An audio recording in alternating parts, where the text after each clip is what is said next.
We're learning the Alter Rebbe Shulchan Aruch and this book, if you want to get it.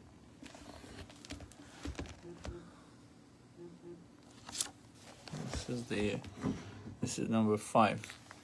So, Halacha 18. One may not tie camels to each other and then take hold of the halter of the first and lead all of them in this manner. This restriction applies even if only 2 camels are tied together. Moreover,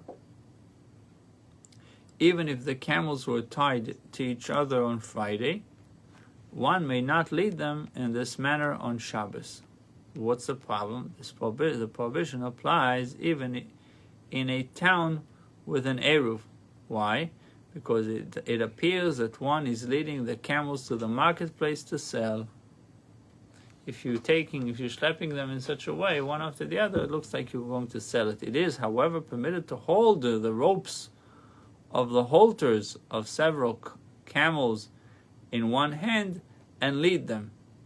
The same applies to all other animals. So one connected to the other is a problem. But if you're holding the ropes of each one, but you're holding a bunch of ropes together, that's fine.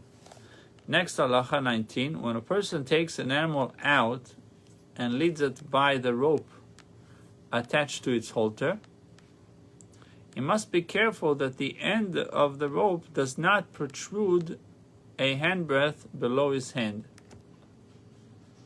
Where the rope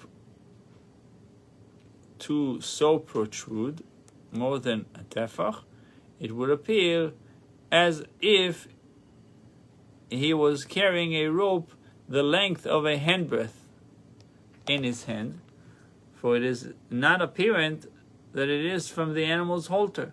Nevertheless, if only one handbreadth of the rope protrudes from his hand, the person has not violated a prohibition. There is a prohibition only when it protrudes 2 handbreadths. So that could be applied to those who walk the dogs also. Nonetheless, in practice, one should be stringent and be careful that the rope does not even protrude a handbreadth from his hand.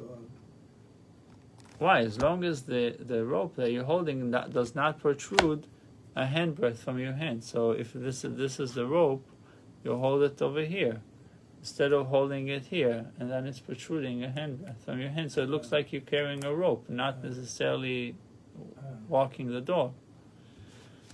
The rope between him and the animal must be a handbreadth or more above the ground.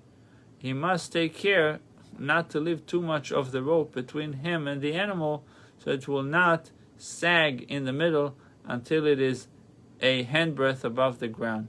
Doing so demonstrates that he is using the rope to lead the animal.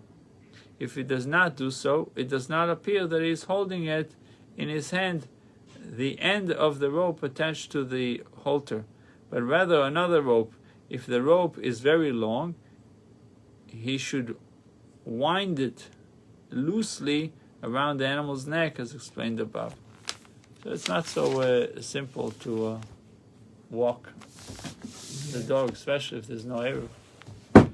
Bruchim to you.